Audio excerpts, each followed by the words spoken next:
प्यासा थल जल की आशा में, रटता है जब खग भाषा में, रवि कर ही तब घन गागर भर, जाते हैं बन सींच।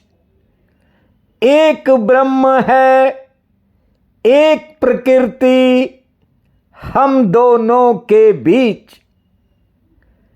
मेरे प्रिय बंधुओं, देवियों व सज्जनों, जब भी ये धरती जल की आशा करती है और जब पक्षी अपनी भाषा में पानी पानी रटने लगते हैं, जानते हो तब बादल बड़ी गागर भरकर पूरी धरती को सींचते हैं। प्यासा थल जल की आशा में, रटता है जब खग भाषा में, रवि कर ही तब घन गागर भर, जाते हैं बन सींच। एक ब्रह्म है एक प्रकृति, हम दोनों के बीच। ये संसार है, आपको बता दूं, हर कोई प्यासा है। प्यास किसमें नहीं है, लेकिन लोग प्यास को दबा कर बैठे हैं, भुलाए बैठे हैं लोग अपनी प्यास को। प्यास तो सभी में है, जन्मों जन्मों से। जरा सोचो आप किसको तलाश रहे हो। परमात्मा आपके भीतर बैठा है और आप कहीं और ही खोज रहे हो। कुछ दिन पहले मैंने एक व्यक्ति को फोन पर एक महासूत्र सुनाया। जब मैंने उसे कहा कि तू परमात्मा का ही रूप है, जानते हो उसने क्या कहा? उसने कहा मैं तो एक शैतान हूं। यही सारा सोच का फर्क है। लोगों को पता ही नहीं कि वे परमात्मा का अंश हैं। जैसे आग में से चिंगारियां निकलती हैं, वैसे ही समस्त जीव उस परमात्मा से निकलते हैं और फिर एक दिन उसी परमात्मा में लीन हो जाते हैं। हर कोई अपने भाव को भुला कर बैठा है। कोई कहता है कि मेरी जिम्मेवारियां बहुत हैं, कोई कहता है काम बहुत हैं, कर्तव्य बहुत हैं, अभी बहुत कुछ करना है। लेकिन सत्य ये है, कारण कोई भी हो, लोगों ने अपनी प्यास को दबा रखा है। महासूत्र कहता है अपनपो आप ही बिसरो, जैसे श्वान कांच मंदिर में भरमते भोंक मरो। ध्यान से सुनना, गहरा सूत्र है। लोग खुद को भूल ही चुके हैं और दोष दूसरों को दे रहे हैं। खुद ही रिश्तों नातों बंधनों में बंधते हैं और फिर छोटी छोटी बात पर दूसरों को जिम्मेवार ठहरा रहे हैं। देखिए, कोई तुम्हारी तरफ मिट्टी का ढेला फेंके तो तुम्हारे प्राण उसकी तरफ चट्टान फेंकना चाहते हैं। कोई एक गाली दे दे तो भीतर से 1000 गालियां निकलती हैं। यदि कोई कांटा चुभोएगा तो उसके लिए तुम्हारे प्राणों में फूल पैदा नहीं होते। कारण यह है कि तुम्हें अपना बोध नहीं है। जो मेरा भाई इस दुनिया से चला गया, करीब 25 वर्ष पहले उसको कुछ पालतू कुत्तों ने घेर लिया था। जानते हो, शरीर के बहुत से अंगों को उन्हें नोच लिया। पैर हैं, पीठ हैं, गर्दन तक वे पहुंच गए। बड़ी भारी चोट शरीर पर लगी, जख्म हो गए। लेकिन जब मैं उनसे मिलने गया, उन्होंने मुझसे कहा कि हो सकता है मैं कभी इन कुत्तों का भी टीचर रहा हूँगा और मैंने कभी इनको मारा होगा। इन्होंने भी आज अपना बदला ले लिया। देखिए, ऐसा नहीं है कि वो मेरा भाई था इसलिए मैं कुछ बातें कह रहा हूं। सत्य ये है कि वो भगवान का ही एक रूप था। गुस्सा उसके आसपास भी नहीं फटकता था। पूरा जीवन ईमानदारी से जिया और अंत समय में भी अपनी सभी इच्छाएं पूर्ण करके वो परमात्मा में लीन हुआ। ये बात मैं इसलिए कह रहा हूं, उसे स्वयं की याद थी। लोग स्वयं को भूल गए हैं। एक बार कई वर्ष पहले भी ये कथा सुनाई थी, आज फिर सुना रहा हूं।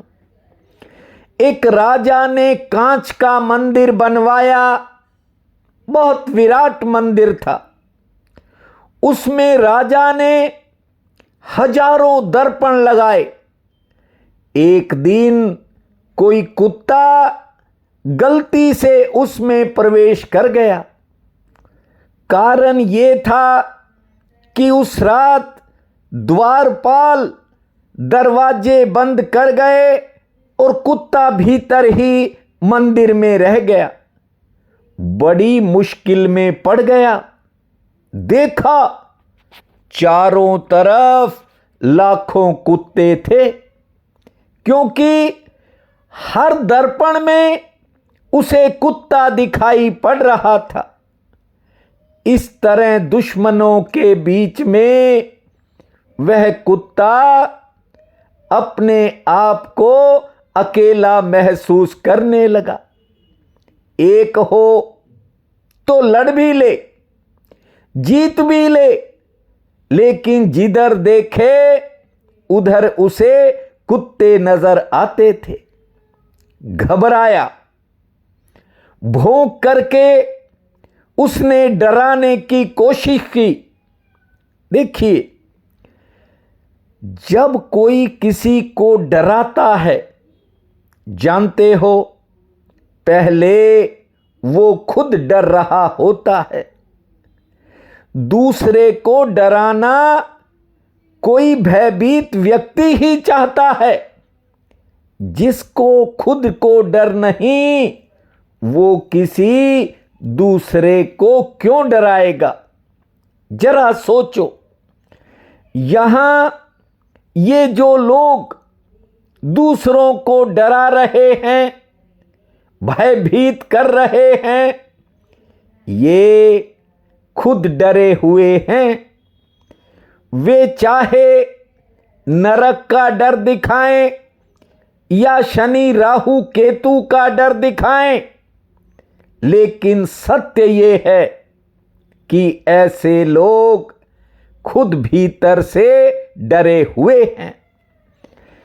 दूसरों को अपनी रक्षा के लिए भयभीत करते हैं, डराते हैं। उस कुत्ते ने भी सीधा साधा उपाय किया, जैसे आदमी करते हैं।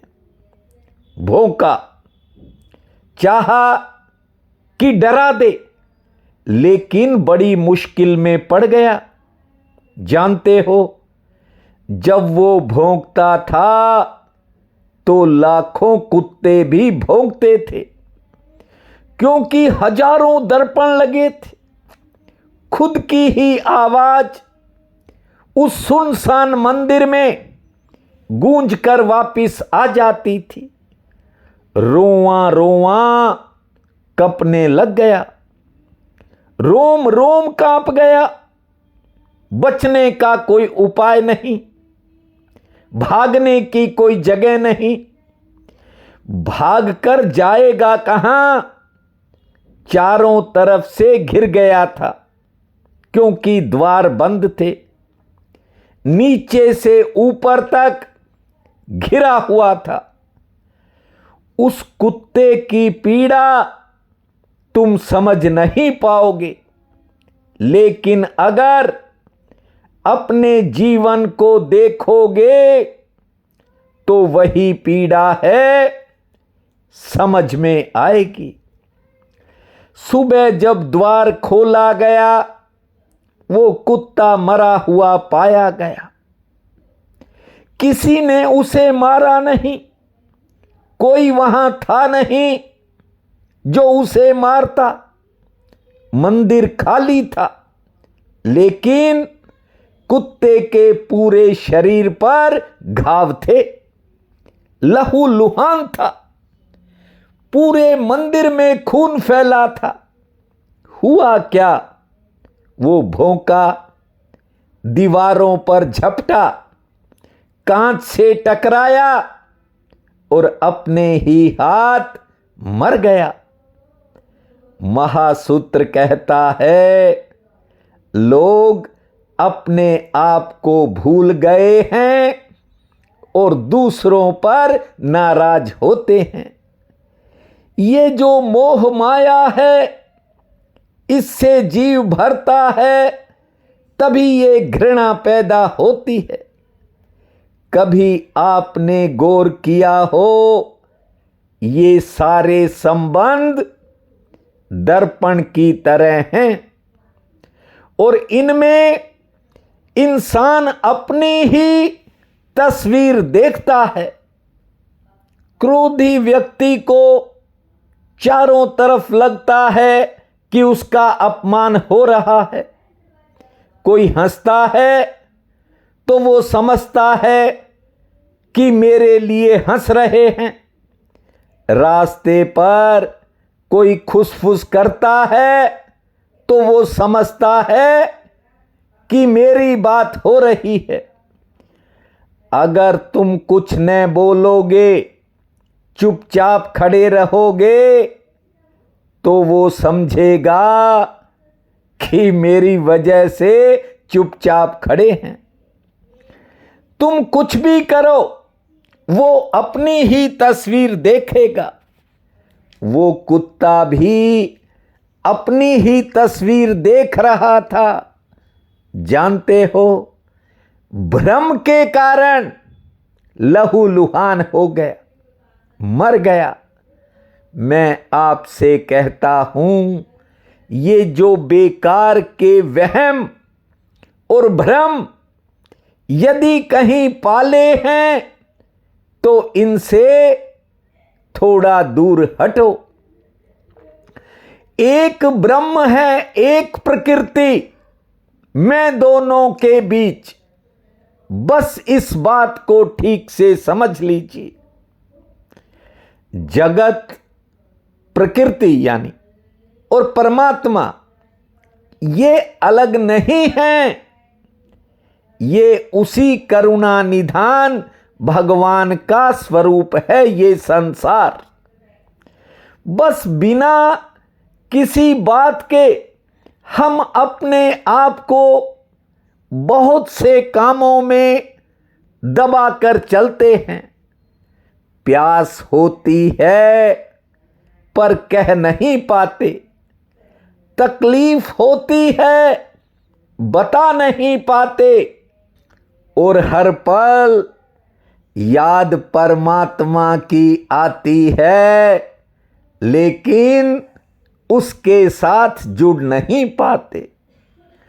देखिए, ये संसार भी यहीं रहेगा, घर परिवार भी यहीं रहेगा, जाना सबने अकेले है।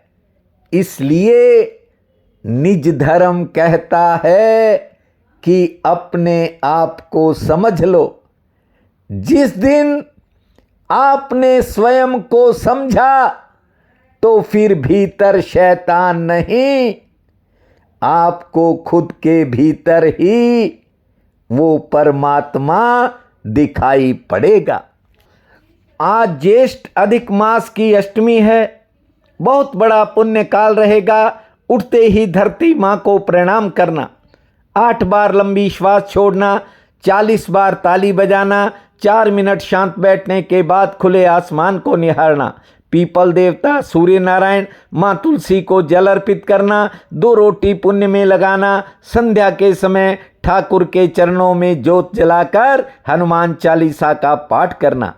भूमा शनै शनै, भूमा शनै शनै, इस महामंत्र को जपना, समय आपका मंगलमय रहेगा।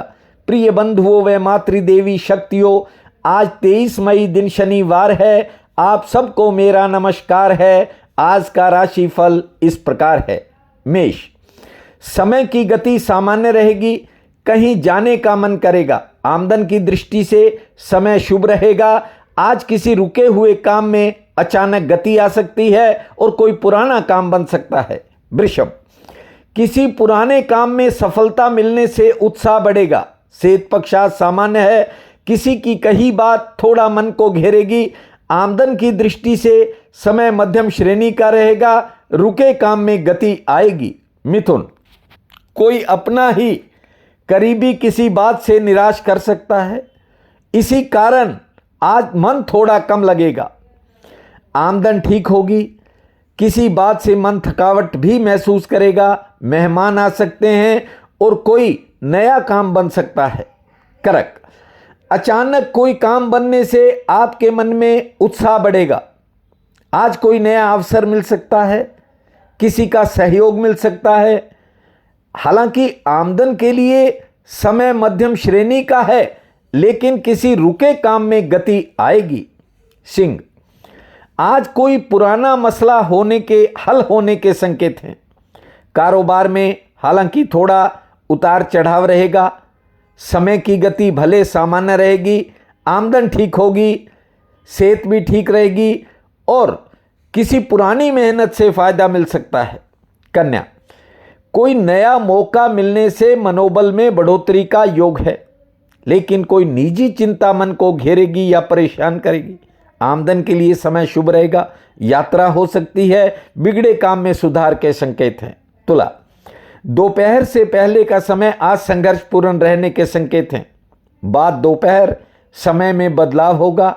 अचानक कोई नया पुराना काम बन सकता है। सेहत आपकी ठीक रहेगी।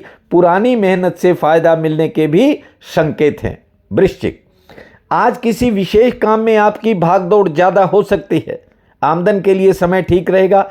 पारिवारिक कार्यों पर कोई नया खर्च सामने आ सकता है और किसी का काम आपके किसी निजी काम को प्रभावित कर सकता है। ध्यान से आगे बढ़े। धनु, दिन भाग्यशाली है। कहीं जाने का अवसर मिलेगा। सेहत आपकी ठीक रहेगी, लेकिन मानसिक थकावट रह सकती है। कोई पुराना काम बन सकता है। बिगड़े कामों में सुधार का भी योग है। मकर, आज कोई नया काम बन सकता है। दिन भाग्यशाली है, लेकिन मन और शरीर किसी कारण थकावट महसूस करेंगे। रुके कामों में गति आएगी, पुराने परिश्रम से फायदा मिलेगा। कुंभ, रुके हुए कामों में गति आने से मनोबल बढ़ेगा, से ठीक रहेगी। आमदन की दृष्टि से समय सामान्य है, कुछ नए खर्चे होंगे। अचानक किसी बात को लेकर मन थोड़ा बेचैनी महसूस करेगा। मीन, कहीं कोई नया अवसर मिलने का योग है। दिन अच्छा है, आमदन ठीक होगी। रुके काम आगे बढ़ेंगे, से ठीक रहेगी। हाँ, किसी करीबी व्यक्ति की बात कुछ समय मन को बेचैन कर सकती है। आज का ये दिन आप सबके लिए अति शुभ फलदायी हो, यही मेरी कामना है। आप सबका बहुत बहुत धन्यवाद।